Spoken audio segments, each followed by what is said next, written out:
today is a very special day for me. It's April 6, 2024, and I am going to be getting the book, The Well-Lived Life, written by Centenarian Physician Dr. Gladys McGarey, who is the author of the book and also is going to be here speaking about the book. So I'm very excited to be meeting her, hopefully, at the Changing Hands Bookstore in Tempe.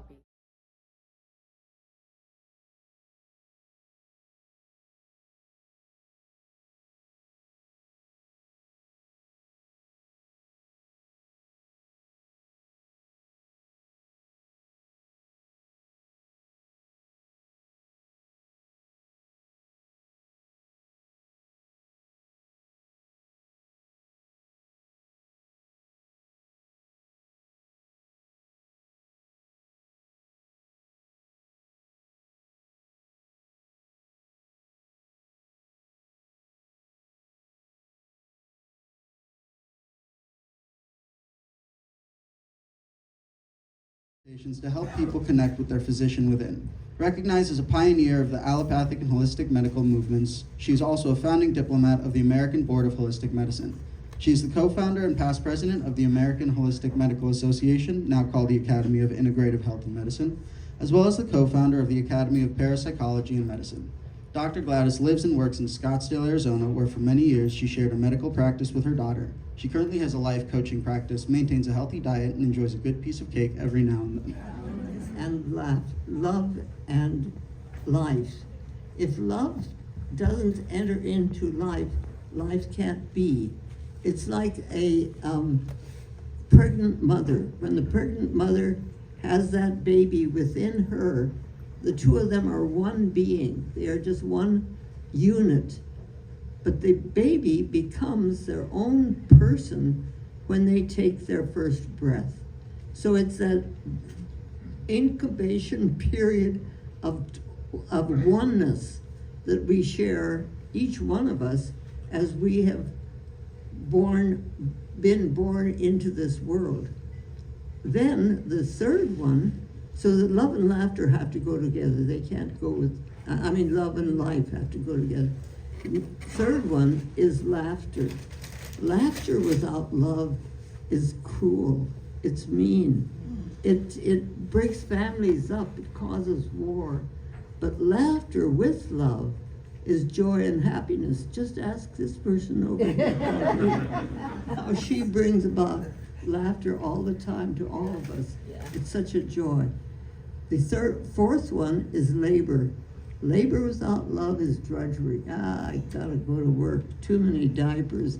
This job is too hard. We drag ourselves through it because we just are dragging ourselves through it. But labor with love is bliss. It's why I'm doing what I'm doing. It's what Rita's doing, what she's doing. It's why is this thing follow me? It's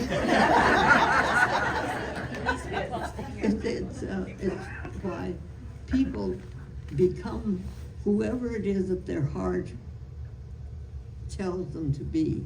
And the fifth L is listening. Listening without love is empty sound. It's a conging gong. But listening with love is understanding. And so in order to be able to express what it was that I was trying to say, I needed another book with the language in it that epitomized these 5 L's.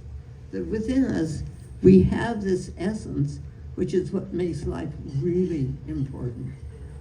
And without using these, without being important to us, without understanding that they're important, we kind of float through and don't get the whole juice out of life. So that's why I wrote this last book. As long as love and life go together, you are going to be living your life, and you're going to be finding it, that more love and life comes back to you. If you don't, it's like, I had a wonderful friend for years, and James, he came to our home, and we had dinner together, and he became part of the family. And then he developed dementia. So we had a nice home that he was in, and he was okay there. So this one day I went to visit him in his room, and I took him a little plant. It was a little pot, green plant in a little pot. And I said to him, now I had no idea that he could understand what I was saying, because he was just looking all over, you know. So I said, now James, I'm bringing you this plant, but it's your plant now, and you can love this plant, but if you love this plant, it needs water. So you're gonna have to give it water and let it be in the sunshine. I gave him a little talk. He's not paying any attention to me. I don't know that he's heard a thing I've said. So I finish and I leave. A week later, I come back, and he meets me at the door, and he says, magic, magic. And I thought, what in the world? I said, what? He says, look. And he grabs me, takes me over to where the air conditioning box was. And he says, box, magic. And I said, oh?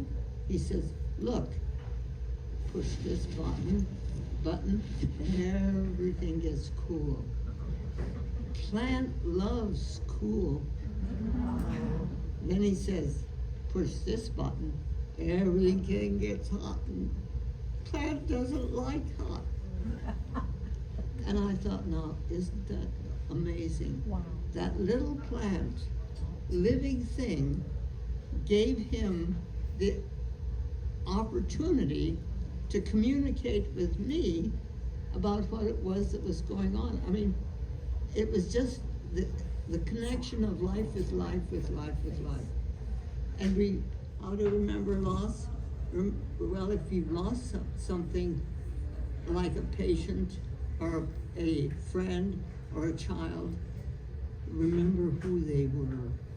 Remember my oldest daughter died when she was 58 of breast cancer. But what I remember of her is so full of joy and happiness that she was the kind of person, when she walked into a room, everybody knew she had walked into a room. You know, it was that kind of a bubbling over energy that she still has in my heart. She's still living. I'm still living with that energy because she lived it so fully and I loved it so much. So you have the opportunity of letting go what you want to let go, but hanging on to what you really, really want to hang on to. I had a question. I asked Dr. Gladys if you have insomnia, what do you do for that that's diagnosed? Okay. You remember what you told me? I remember. You told me to think about things when we were just a little child, you know, go back in your life and revisit times in your life that you were with people that you loved and you had activities you loved, and that helps you get peaceful because you go back and reflect. And that was powerful for me. It really has helped me. And every time I have that. Memory lane. Yeah.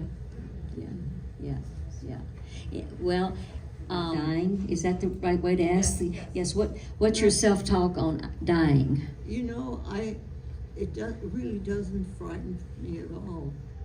I think of it sort of as going to sleep and having a dream. But I have, at this stage of my life, I have so many people who are on the other side. I'm really looking forward to it. And they're waiting for you too. Yes.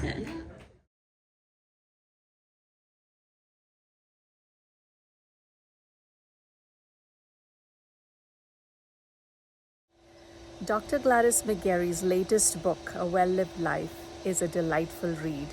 It is filled with wonderful, sincere, genuine tips for how to enhance our life. And it also is a very easy read, very flowing, very beautifully written, and I'm delighted to say that it's one of the best books I've read.